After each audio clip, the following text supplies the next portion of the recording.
உங்கள் favourite TV ஷோக்களை இனி miss பண்ண தேவையில்லை. ZEE5 இல் முற்றிலும் இலவசமாக காணுங்கள், இங்கேயும் எப்பொழுதும்.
கூட்டத்துல நம்பால தவிர வேற யாரோ ஒருத்தவங்க இருக்காங்க.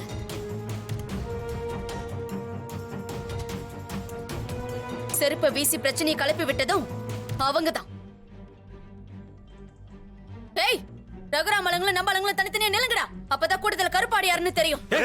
எங்கடா ஓடுற? புவனேஸ்வரி, கை பயங்கரமா இருக்கு. வண்டி போடு. ஒண்ணும் இல்ல. வண்டி போடுறா. போடு.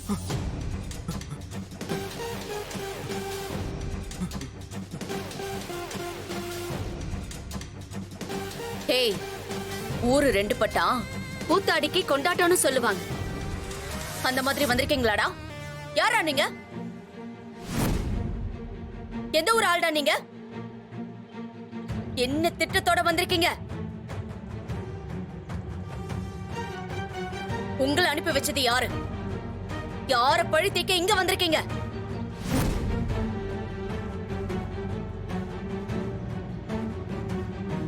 சொல்லுடா.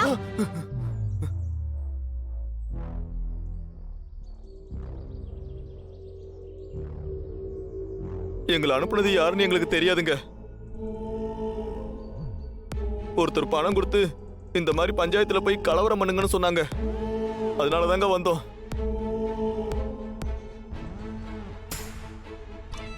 அது எப்படிடா யாருக்கும் தெரியாம போகும்? உங்களை அனுப்புனது யாருன்னு இப்ப சொல்ல போறியா இல்லையா? சத்தியமா எங்களை அனுப்புனது யாருன்னு எங்களுக்கு தெரியாதுங்க ஐயா. பணத்துக்கு ஆசைப்பட்டு இந்த மாதிரி பண்ணிட்டோங்க ஐயா. எங்களை மன்னிச்சிருங்க ஐயா.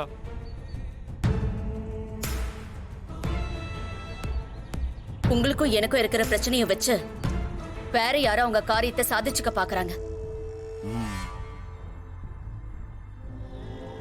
நாம அடிச்சுக்கிட்டதுனால தானே இப்படி ஒரு சம்பவம் நடக்க பார்த்துச்சு. நாம இனிமே எதுக்காக அடிச்சுக்கணும்?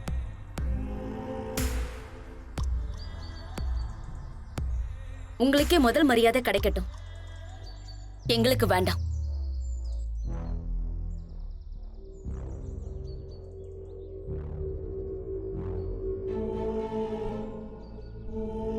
ரெண்டு குடும்பமும் ஒரு குடும்பம் தான். நமக்குள்ள எதுக்கு சண்டை? திருவிழாவுல நானும் என் அண்ணனும் எந்த பிரச்சனையும் பண்ண மாட்டோம்.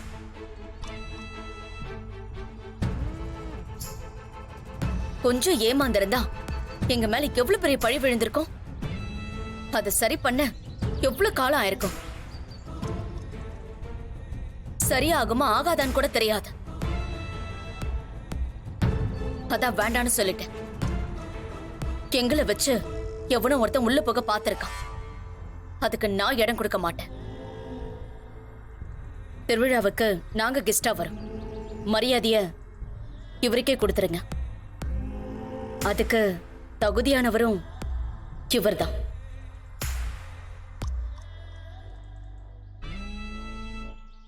புவனேஸ்வரி, உங்ககிட்ட கொஞ்சம் பேசணும். என்னாச்சு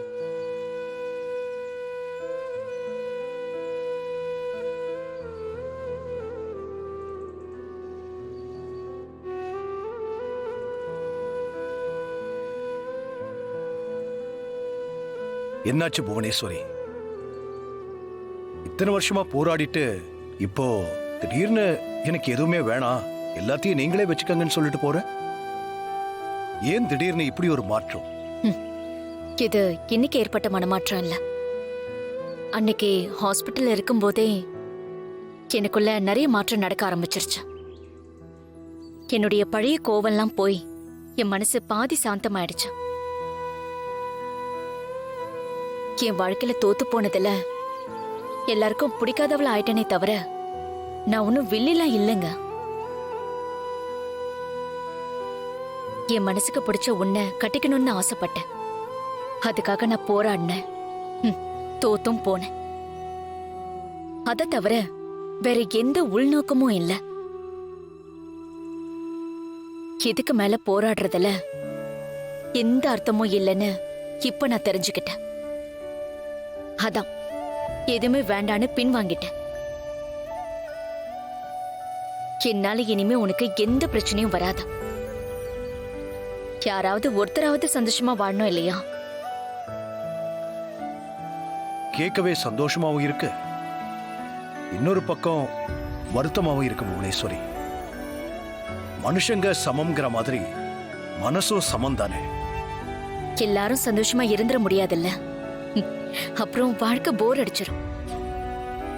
பணத்துல ஏற்றத்தாழ்வு மாதிரி மனசுலயும் ஏற்றத்தாழ்வு இருக்கதான் செய்யும். எனக்காக நீ எல்லாத்தையும் விட்டு கொடுத்திருக்க, உனக்காக நான் என்ன செய்யணும்?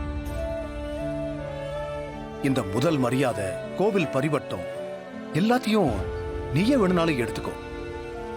இத நான் உனக்கு விட்டு தரேன்.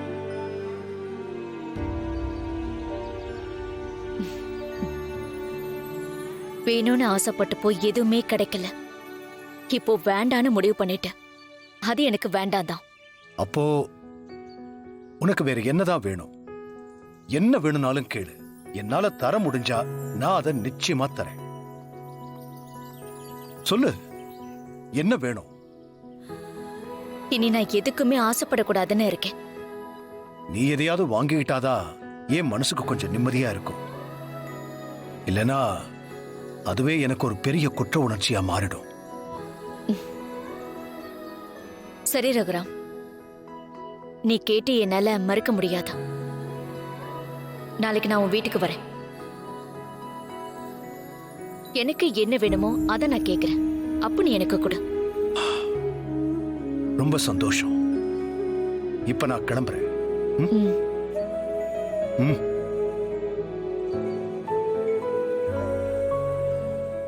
ஜீ5 ஆப்பை டவுன்லோட் செய்து அனைத்து எபிசோடுகளையும் இலவசமாக பாருங்க.